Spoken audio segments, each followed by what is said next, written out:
बिस्मिल्लाहिर्रहमानिर्रहीम। कालू सुबहानक ला इल्मा लना इल्ला मा अल्लमतना इन्नका अंतल अलीमुल हकीम। आज हम जनरल डिस्कस करेंगे कि जब घर बनाया जाता है तो वाटर प्रूफिंग के लिहाज से किन किन चीज़ों का ख्याल रखना चाहिए और कहाँ कहाँ ये होनी चाहिए।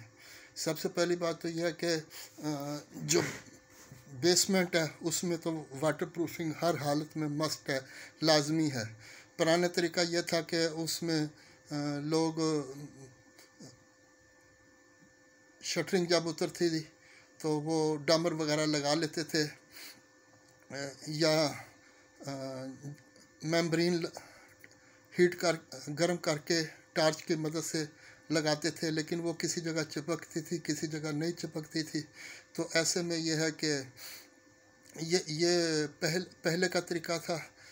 और अभी जो एडवांस आजकल के ज़माने में तरीका है वो ये है कि वाटर प्रूफिंग मटेरियल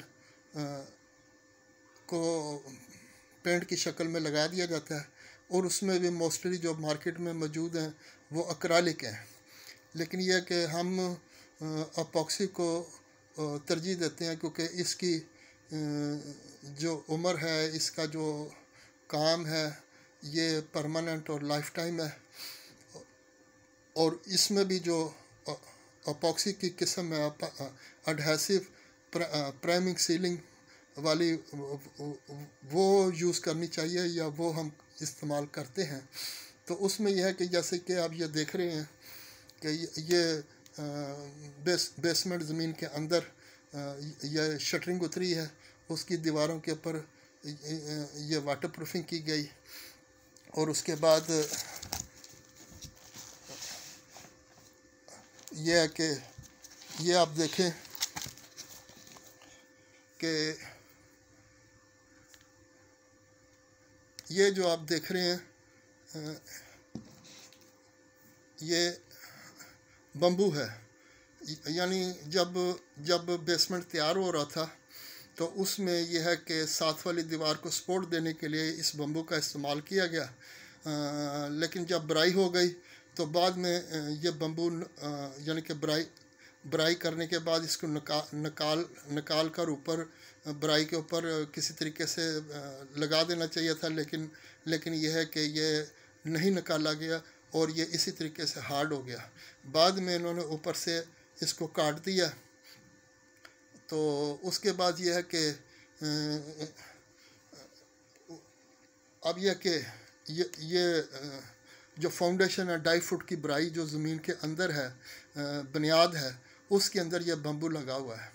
अब यह है कि ये इस बम्बू की वजह से यह है कि सेम चल रही थी फ़र्श के अंदर, तो उसमें यह कि इसका निकालने का काम दिया गया। तो उसमें यह है कि यह फिर यह बम्बू की जो कटाई है वो की गई। तो उसके बाद जब यह बम्बू निकला है तो पानी ज़मीन के अंदर से ट्यूबवेल की तरह बाहर आना शुरू हो गया।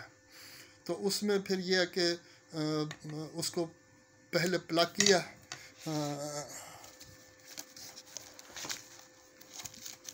ये इस तरीके से पहले प्लग किया। तो उसके बाद फिर अपॉक्सी से इसको प्रोटेक्शन दे दी परमानेंट।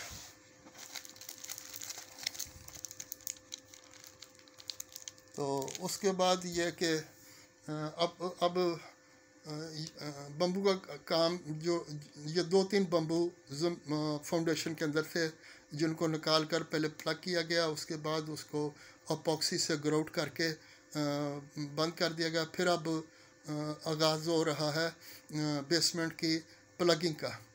तो प्लगिंग में ये होता है कि ये जो दीवार है और ये जो आपकी ज़मीन है, इसके जो कच होती है यानी जोड़ होता है, उसकी कटाई की जाती है जैसा कि ये शख्स कर रहा है कटाई। और कटाई करने के बाद फिर इसके अंदर प्लगिंग मटेरियल लगा दिया जाता है। फिर इसके ऊपर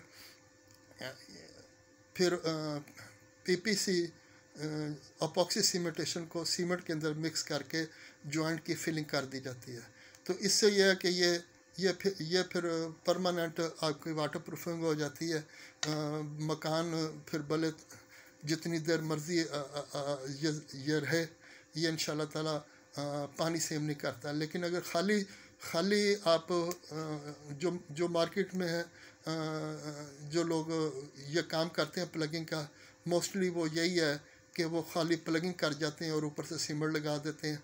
लेकिन यह कि वो इतना इफ़ेक्टिव या देर पास सलूशन नहीं है, क्योंकि जब सेम चल रही होती है तो जो प्लगिंग मटेरियल है वो क्रिस्टल की शक्ल में पानी दीवार के ऊपर आता रहता है। और फिर एक दिन वो जब उसका सोर्स प्लगिंग मटेरियल का ख़त्म हो जाता है तो फिर पानी शुरू हो जाता है। तो इसका ये हल यही है कि इसके ऊपर आप वाटर प्रूफिंग प्रोटेक्शन के तौर पर adhesive priming sealing epoxy cementation form में या प्योर फार्म में आप इसको यूज़ करें तो ये आपका लाइफ टाइम सोल्यूशन है, यानी वाटर प्रूफिंग का। फिर यह कि ये आप देख रहे हैं कि ये जॉइंट के साथ जहाँ जहाँ पानी आ रहा होता है उसको दूसरी तरफ से यह है कि फ़र्श के अंदर एक थोड़ा सा खड्डा करके उसके अंदर पंप लगा दिया जाता है। जो भी पानी इकट्ठा हो रहा होता है वो उस गड्ढे के ज़रिए से बाहर डाला जाता है। लेकिन यह कि जब प्लगिंग की जाती है तो जब कटाई की जाती है तो उस सूरत में यह है कि नीचे से पानी अगर आ रहा है या नहीं आ रहा, हर दो हालत में, तो जब आ रहा होता है तो फिर स्पंज की मदद से उसको पानी को साफ़ किया जाता है और उसके बाद फिर यह कि फ़ौरी तौर पर साथ के साथ कटिंग की जाती है और साथ के साथ उसकी प्लगिंग जॉइंट की शक्ल में चारों तरफ से कर दी जाती है। अब ये देखें,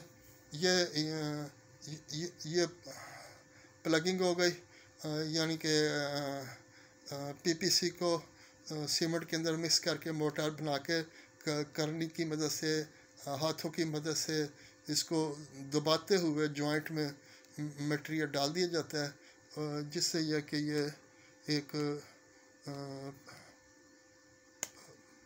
परमानेंट आपका मसला हल हो जाता है।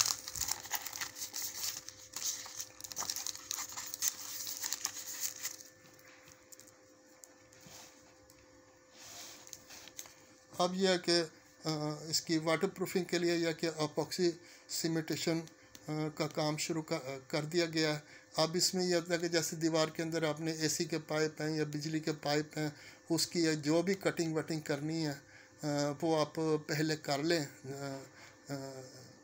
ताकि यह कि जो कटिंग की जाए उसके ऊपर जो केमिकल है अपॉक्सी सीमेंटेशन वो भरपूर तरीके से लगा दिया जाए, ताकि पाइप के नीचे का हिस्सा खाली ना रहे, यानी कि उसकी प्रोटेक्शन लाजमी है या ज़रूरी है। तो पहले आप उसकी, क्योंकि अगर बाद में आप कटाई करेंगे तो फिर ये वाटर प्रूफिंग का मकसद हल नहीं होता और फिर वहाँ से पानी आने का चांसेस होते हैं। तो इसलिए यह कि जो कटाई की जाए पाइपों वगैरह की वो पहले कर दी जाए और उसी कटाई के ऊपर अच्छे तरीके से केमिकल ट्रीटमेंट कर दी जाए, ताकि यह कि परमानेंट आपका मसला हल हो जाए। अब यह कि ये आगाज़ कर दिया गया है। सबसे पहले अपॉक्सी सीमेंटेशन जॉइंट की शक्ल में, पट्टे की शक्ल में चारों साइड आप लगाएं इस तरीके से ये कि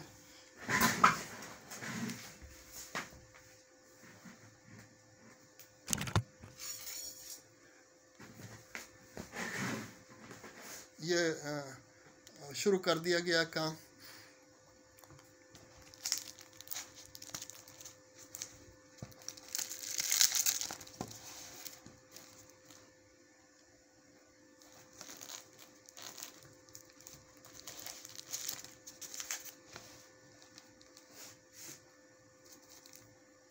ये बंदा उसने अपॉक्सी सीमेंटेशन बनाकर लगाना शुरू कर दिया है।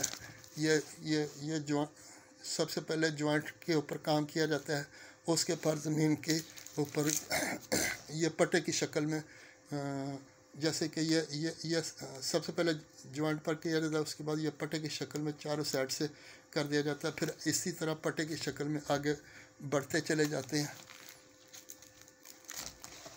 और ये काम होता चला जाता है।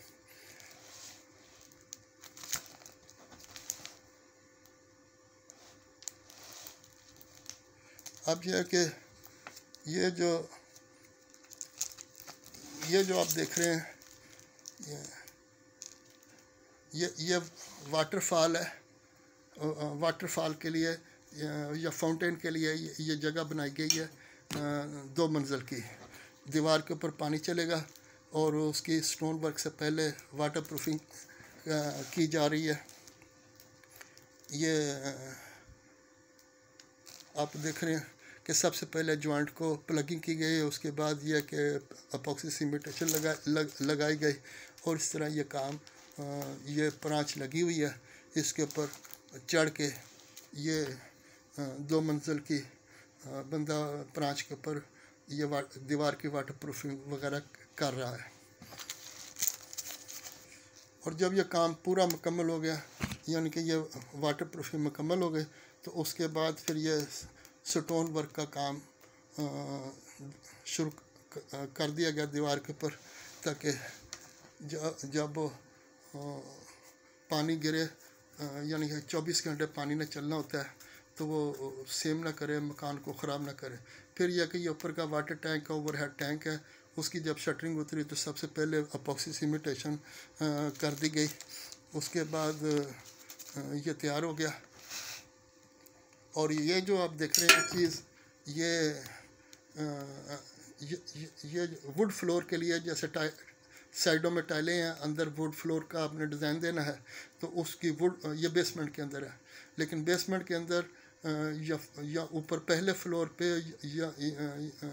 यानी कि फाउंडेशन में, यानी कि या ग्राउंड फ्लोर पे आपने अगर वुड फ्लोरिंग करनी है, तो उससे पहले वाटर प्रूफिंग अपॉक्सी सीमेंटेशन लाजमी है। यानी कि करेंगे तो उससे यह है कि आपकी जो वुड फ्लोरिंग है उसकी उम्र ज़्यादा होगी, यानी कि ख़राब नहीं होगी, सेम के मसाइल नहीं पैदा होंगे बाद में आपको, जब आप फिनिश कर चुके होंगे। तो उसके बाद यह कि जब ये काम हो गया, तो उसके बाद ये सीढ़ियों का मसला था। सीढ़ियों में यह है कि ये एक लीवर पे, ये सीढ़ी एक लीवर पे के स्टेप हैं, तो मतलब नीचे से एक बीम है और उसके ऊपर ये स्टेप बने हुए हैं। अब यह कि जब काम के दौरान ये दोनों स्टेप क्रैक हो चुके हुए थे और ये मालिक इसको नए बनाने का कह रहा था, तो ऐसे में यह है कि फिर हमने उसको मशवरा दिया कि आप इसको अपॉक्सी ग्रोटिंग कर लें क्रैक्स के अंदर, तो आपका ये मसला हल हो जाएगा, आपको तोड़ने की ज़रूरत नहीं। तो उसमें फिर यह है कि यह बंदा ग्राइंडिंग की, यानी कि जो जोड़ था उसके अंदर ग्राइंडर की मदद से, कटर की मदद से जोड़ के अंदर कट लगा रहा है और छानी हथौड़े से उसको वी शक्ल में मज़ीद उस जॉइंट को काट दिया गया। तो उस काटने के बाद ये है कि ये इस तरह ये उसके अंदर एक वी शक्ल में गहरा खड्डा बन गया। तो इस खड्डे के अंदर फिर हमने वो ये जो छेंच के स्क्रू हैं वो डाले और क्रॉस की शक्ल में भी डाले। तो उसके ऊपर फिर अपॉक्सी ग्राउट, ये अलग होता है, अपॉक्सी ग्राउट कर दिया गया। उसके अपॉक्सी ग्राउट करने के बाद यह है कि जो उसकी जगह को ये अपना बराबर कर दिया गया। तो इस तरीके से यह कि सूखने पर फिर ये देखें, फिर उसके ऊपर ब्रिक सैंड से सिक्रीट कर दी गई।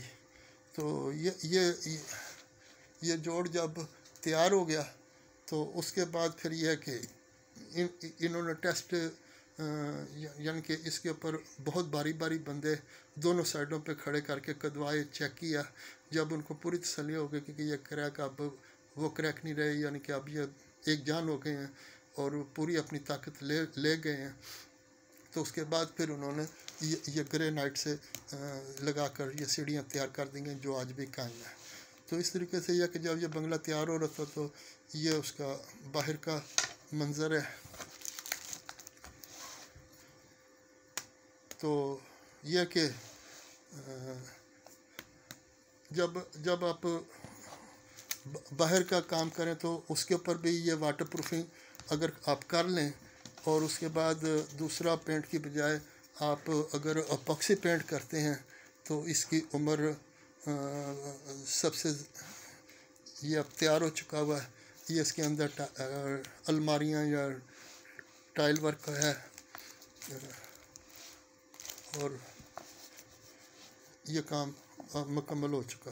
तो कहने का मकसद है कि जब मकान बना रहे हैं, ख़र्चा कर रहे हैं, तो बाहर का जो हिस्सा होता है उसमें आप बार बार तो पेंट नहीं करवा सकते, या बार बार आगे जो वक्त आ रहा है, मसरूफियत का वक्त है, कारोबार का वक्त है, जो आइंदा वक्त है, किसी के पास भी टाइम नहीं।